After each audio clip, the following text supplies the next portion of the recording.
एक द्विघात समीकरण है ax square plus bx plus c बराबर 0। इसका द्विघात सूत्र मूल ज्ञात करने के लिए ये कितने प्रयोग करते हैं हम? मूल ज्ञात करने के लिए। ये भी पता होना चाहिए कि कौन सा सूत्र किस काम के लिए प्रयोग किया जा रहा है। द्विघात सूत्र का प्रयोग हम करते हैं द्विघात समीकरण के मूल ज्ञात करने। वो द्विघात सूत्र है क्या? x बराबर माइनस बी प्लस माइनस वर्गमूल b बटे 2a, जहाँ b का मान कितना था? इसी पर हम कल बात कर रहे थे। ये जो d का मान b स्क्वायर माइनस 4ac है, इसको हम कहते हैं विविक्तीकरण। और कल हमने बताया था कि वर्गमूल में अगर माइनस का निशान आ जाए तो वो वास्तविक संख्या की स्थिति नहीं है। जैसे अगर हम ये कहें x बराबर वर्गमूल माइनस, दोनों तरफ अगर हम वर्ग कर लें तो ये x स्क्वायर बराबर माइनस बना जाएगा, यानी किसी संख्या का वर्ग ऋणात्मक आ जाए। ये तो वास्तविक संख्याओं के लिए संभव नहीं, ठीक है। ये वास्तविक संख्याओं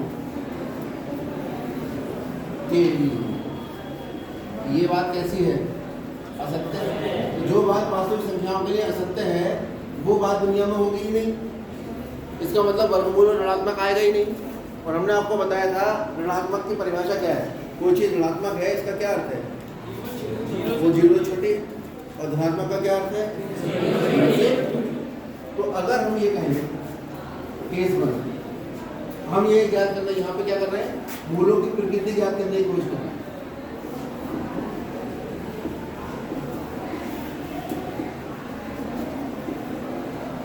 द्विघात समीकरण के मूलों की प्रकृति, ये द्विघात समीकरण के मूलों के गुण हम ज्ञात करने की कोशिश कर रहे हैं बिना मूल ज्ञात किए। मूल ज्ञात नहीं कर रहे हैं, बिना मूल ज्ञात किए हम द्विघात समीकरण के मूलों की प्रकृति या मूलों के गुणों का अध्ययन करने जा रहे हैं। वो अध्ययन करने के लिए आवश्यकता पड़ेगी हमें विविक्तीकरण। विविक्तीकरण कौन है? डी। इफ डी का मान 0 के बराबर है तो होगा क्या? तो अगर d का मान 0 के बराबर है तो ये d 0 हो जाएगा। ये कितना आएगा? माइनस b बटा 2।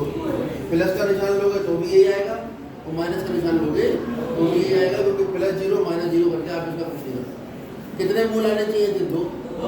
अगर प्लस का निशान लेते हैं तो अल्फा कहते हैं उसको, और माइनस का निशान लेते हैं तो दोनों ही केस में हम देख रहे हैं दोनों मूल कैसे आए हैं? बराबर आए और वास्तविक रूप से निकल के आए, कहीं कोई दिक्कत तो नहीं है। इसका मतलब यदि d बराबर 0 तो द्विघात समीकरण के मूल कैसे होंगे? के मूल वास्तविक तथा समान शब्द का प्रयोग करेंगे, या जो अभी आपने बोला बराबर, यानी खाली डी का मान निकाल के हम बता देंगे कि वे समीकरण के गुण कैसे, मूलों के गुण कैसे। जैसे डी 0 आएगा हम कहेंगे भाई ये मूल इसके वास्तविक, ठीक है। जैसे फॉर एग्जाम्पल एक क्वेश्चन ले लेते हैं, x square minus 2x plus 1 बराबर 0। ये हमने एक इक्वेशन ले ली। यहाँ से अगर इसकी तुलना हम इस समीकरण से करें तो a का मान कितना आएगा? 1 और b का -2 और c ax square plus bx plus c होता है ना। और मैं बहुपद जब से पढ़ा रहा हूँ तब से इस बात पर जोर दे रहा हूँ। ax की घात 2 का गुणांक, bx का गुणांक और अचरपद c। कोई समस्या तो नहीं? अब यहाँ से हम निकालेंगे d विविक्तीकरण। b square minus 4 minus 2 square minus 4 गुणा 1 गुणा 1 कितना है? 4 माइनस 4 बराबर 0। अतः समीकरण के मूल कैसे होंगे? वास्तविक तथा समान। चलो विश्वास नहीं होता, निकाल लेते हैं। X square minus 2x plus 1 बराबर 0। ये तो साफ साफ पता लग रहा है x माइनस 1 का वर्ग है। x माइनस 1 का वर्ग निकालोगे तो a का वर्ग प्लस b का वर्ग माइनस 2ab ये निकल कर आएगा। इसका मतलब तो ये हुआ कि x माइनस 1 बराबर 0 का वर्गमूल यानी 0। x बराबर कितना है, कितने मूल निकल गया इसके, मूल तो 2 है, 1 क्यों निकल गया है? इसका मतलब एक कितने निकल के आए, घात 2 है, मूल 1 निकल के आया है। इसका मतलब इनके दोनों मूल आपस में ठीक, और इसके लिए विभक्ति का मान कितना आया, 0। इसका मतलब हमारी बात जो यहाँ पर है वो सही है। नंबर 2 डी का मान 0 से कम हो जाए। इफ अगर डी का मान 0 से कम हो गया तो x बराबर माइनस बी प्लस माइनस वर्गमूल, यहाँ कैसी संख्या आ जाएगी, क्योंकि डी का मान 0 से कम होने का मतलब क्या है, डी ऋणात्मक होगा और डी ऋणात्मक है तो वर्गमूल में कैसा आ गया, ऋणात्मक। तो वर्गमूल ऋणात्मक क्या वास्तविक होता है? अब नहीं होता। अब जो चीज वास्तविक नहीं है उसमें कितनी वास्तविक चीजें जोड़ लो, कितनी घटा लो, कितनी गुणा कर लो, कोई फर्क नहीं पड़ेगा। इसका मतलब ये हुआ कि यदि डी जो है वो लेस देन 0 है या डी कैसा है तो मूल कैसे होंगे। अब ये तो बात मालूम है ना द्विघात समीकरण की हो रही है, तो द्विघात समीकरण के लिखने की कोई जरूरत नहीं, समझ तो गए हुआ मूल द्विघात समीकरण के ही है। तो मूल कैसे होंगे, मूल वास्तविक नहीं होंगे। या दूसरे शब्दों में किताब एक शब्दावली का प्रयोग करती है, या मूलों का अस्तित्व नहीं होगा, मूलों का अस्तित्व संभव नहीं होगा। ये वाली बात दिमाग में आ गई। फॉर एग्जाम्पल दूसरा एग्जाम्पल ले लें, x² प्लस 3x माइनस 15 बराबर जी प्लस 15। बेटा कहाँ पर समीकरण के मूल वास्तविकता समान होंगे। x² माइनस 2x प्लस 1 लिखा है, क्या होगा, 1 पे स्क्वायर आएगा। चलो 1 पे स्क्वायर लगाओ चाहे मत लगाओ, ठीक नहीं, एक लिखा होगा तो भी बनेगी। तो समझने की बात है कि हम इसको 1 का स्क्वायर ले रहे हैं, 1 का क्यूब ले रहे हैं, चलो कोई बात नहीं, अच्छी बात है। अब यहाँ से ABC निकालो, A कितना आ गया, B कितना आ गया 3, C कितना आ गया 15, ठीक। तो D निकालो। अगर हम इसे हल करते तो पूर्ण वर्ग तो बन नहीं रहा, स्क्वायर थोड़ी है। फिर हम क्या करते हैं, मध्य पद को 2 भागों में विभाजित करते। उसके लिए 15 के ऐसे टुकड़े लेके आते जो जुड़ के 3 आते, ऐसे टुकड़ों के बारे में सोचते। अब यहाँ मान लो 13 होता, 15 के ऐसे टुकड़े जुड़ के 13 आ जाए। यहाँ मान लो 8 होता, तो मतलब बहुत सारी चीज़ें यहाँ हो सकती थी। अब पता नहीं कभी आपके दिमाग में आया किसी बच्चे के किसी के लिए तो बैठ के पता लगा, आधे घंटे सोच रहा है ये बात, ऐसे टुकड़े बिल्कुल नहीं रहे, ऐसे टुकड़े बिल्कुल नहीं रहे। यहाँ लिखा होता 1550 और तुम 1550 के टुकड़े करके सोच रहे हो, ठीक है। अब यहाँ डी का मान निकाल के देखो,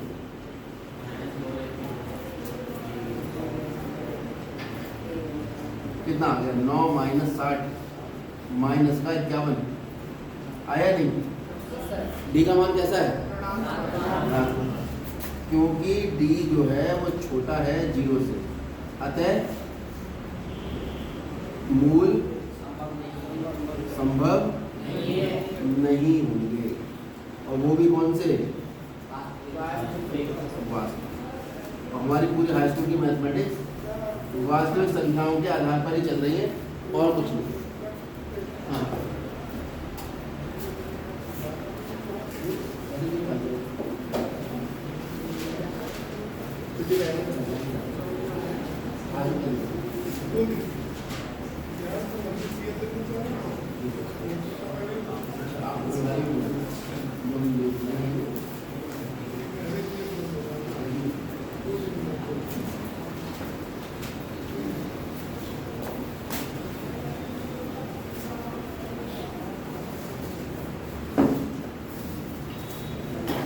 तो डी का मान अगर 0 छोड़ा है तो मूल वास्तविक मूल संभव नहीं होंगे, या मूलों का अस्तित्व नहीं होगा।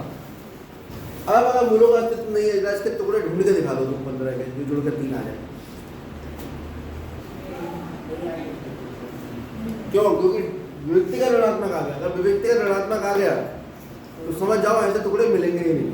तो सबसे बढ़िया बात तो ये है कि हम टुकड़े ढूंढना शुरू करें और टुकड़े हो ही ना तो हमारा समय बहुत खराब होगा। तो क्यों ना हम पहले विविक्तिकर ही निकाल लें। विविक्तिकर निकालने के बाद हमें अंदाजा लग जाएगा कि इसके टुकड़े संभव हैं या नहीं, और संभव है तो ज्ञात करने की कोशिश करें। तो विविक्तिकर कितना बड़ा योगदान दे रहा है मूल ज्ञात करने में। और विविक्तिकर से आप मूल के लक्षण भी पता कर ले रहे हैं। मूलों को गुण भी कहते हैं, प्रकृति भी कहते हैं, लक्षण भी कहते हैं। कुछ कुछ किताबों में लक्षण भी लिखा हुआ है। अगर मूलों का अस्तित्व नहीं है, इसके लक्षण ठीक नहीं है, ठीक है, तो इसका अस्तित्व नहीं होगा। चलिए अब आगे बढ़ते। अब तीसरा केस कौन सा बचा? तीसरा केस बचा जब डी कैसा होगा? धनात्मक होगा। 0 से बड़ा होगा। बड़ा होने का मतलब क्या है? धनात्मक। ये अतः या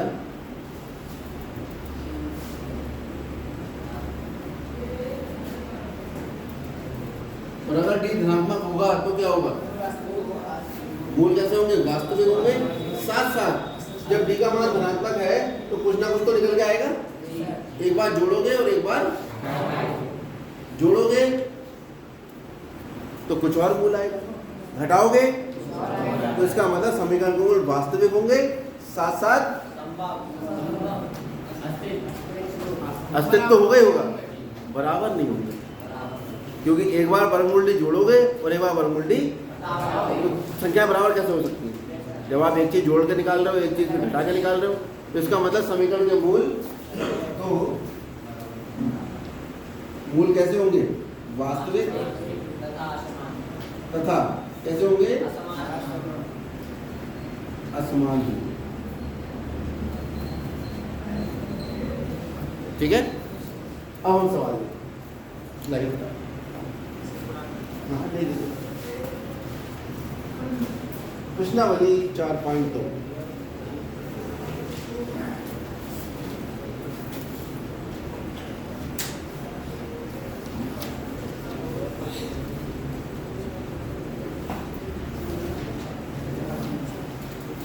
पहले सवाल में कह रहा है 4.2 पे तो बात हो चुकी है, 4.3 पे बात कुटीर उद्योग वाला तो कर लिया होगा सवाल।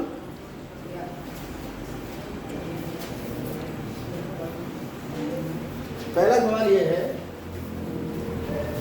कि निम्न द्विघात समीकरण के मूलों की प्रकृति ज्ञात कीजिए। क्या पूछ लिया? प्रकृति ज्ञात। और यदि मूलों का अस्तित्व है तो उन्हें पहले प्रकृति ज्ञात करो। प्रकृति ज्ञात करके देखो मूल समान है, वास्तविक हैं, असमान है, किस तरह के हैं। और अगर मान लीजिए सारी स्थिति इतनी काल्पनिक शब्द का प्रयोग नहीं करो। काल्पनिक आपके कोर्स में है ही नहीं। आपके कोर्स में तो वास्तविक है, या तो मूल वास्तविक है या मूल वास्तविक 11वीं क्लास में आपके कोर्स में काल्पनिक है। तो यहाँ पर जो शब्दावली आप प्रयोग करेंगे, अच्छा वो आपने बता दिया, वो शब्दावली आपके हाई स्कूल की रहेगी। समीकरण के मूल वास्तविक नहीं है, मूलों का अस्तित्व नहीं है, ये शब्दावली आप चलिए तो पहला सवाल देखते हैं।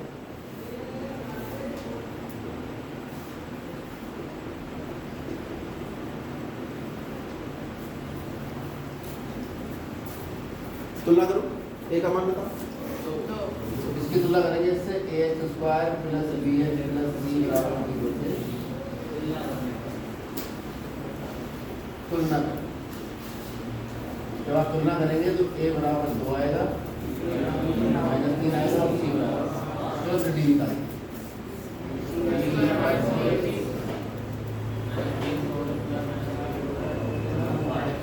9 माइनस कितना आ गया? d का मान।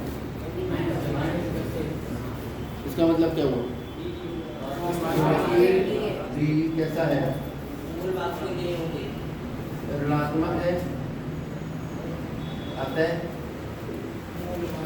मूलों का अस्तित्व। पहले तो अस्तित्व छोड़ो, पहले लक्षण तो बताओ, ठीक है। मूल वास्तविक नहीं।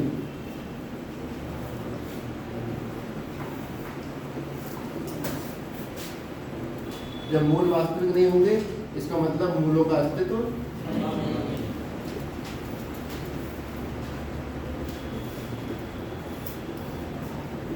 नहीं है। बात खत्म। क्योंकि आगे बात तब बढ़ेगी जब मूलों का अस्तित्व होगा। अगला सवाल 3x² माइनस 4√3x + 4। इसमें देखिए a का मान, b का, c बराबर 4। इसी तरह से लिखेंगे आप, ये लाइन हम बार बार नहीं लिखेंगे, आप लिखते हैं। अब d का मान निकालो, जिसे क्या कहते हैं हम, कभी कभी केवल एक नंबर में या दो नंबर में विविक्ति का नहीं निकला।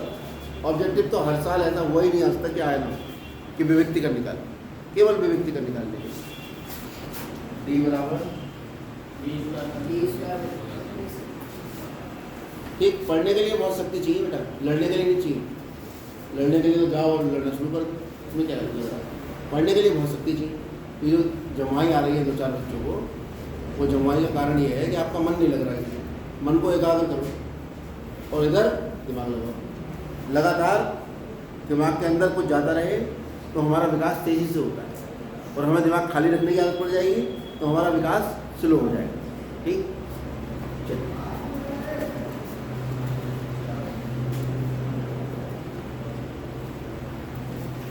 कितना हो गया भाई, माइनस का प्लस 16 × 3 माइनस 16 × 3 क्यों, ये तो हुआ 4 16 हुआ थी, 16 × 48, 48 में 48 घटा कितना आ गया, डी का मान कैसा आ गया, जी। अतः पहले लक्षण बताओ इसके। अतः वास्तविक तथा समान।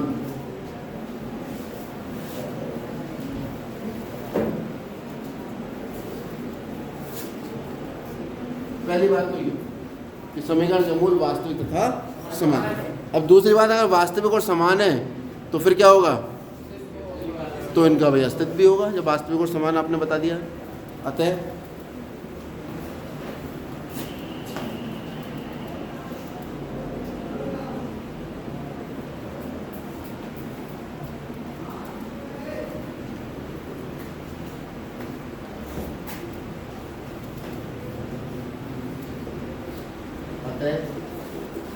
मूलों का अस्तित्व संभव यह है, दोनों में से। अब अस्तित्व संभव है तो मूल ज्ञात करो। मूल ज्ञात करने के लिए फिर आप इस फॉर्मूले का प्रयोग करो। मैंने लिखा लिया, मूल ज्ञात करने के लिए क्या कहते हैं इसको, द्विघात सूत्र। और दूसरा नाम क्या है इसका, श्रेणीगत।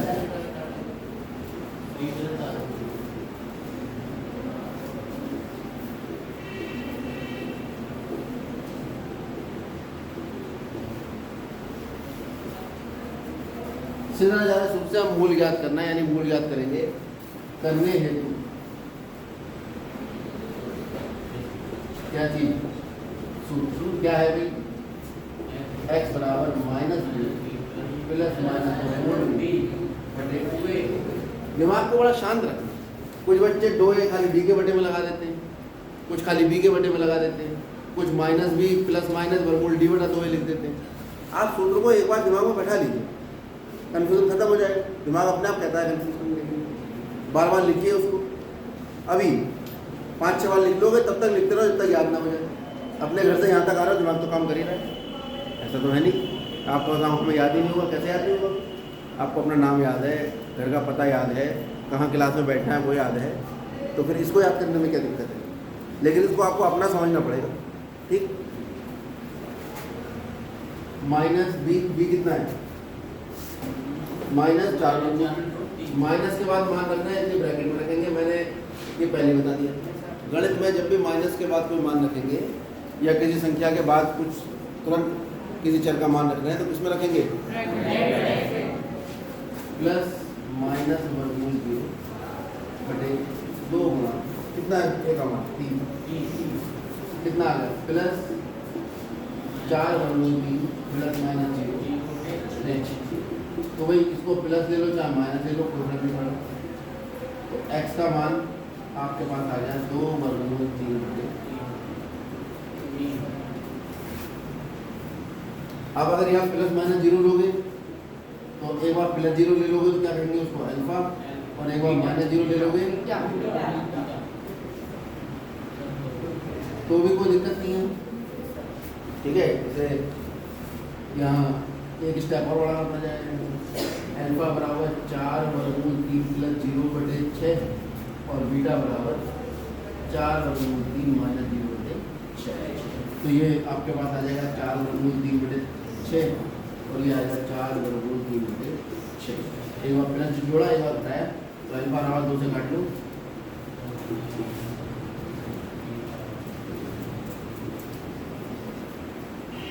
ये आपके पास समीकरण के मूल निकलकर आएंगे। अब खाली ये संख्याएं बदल सकती है, बस तरीका नहीं बदले।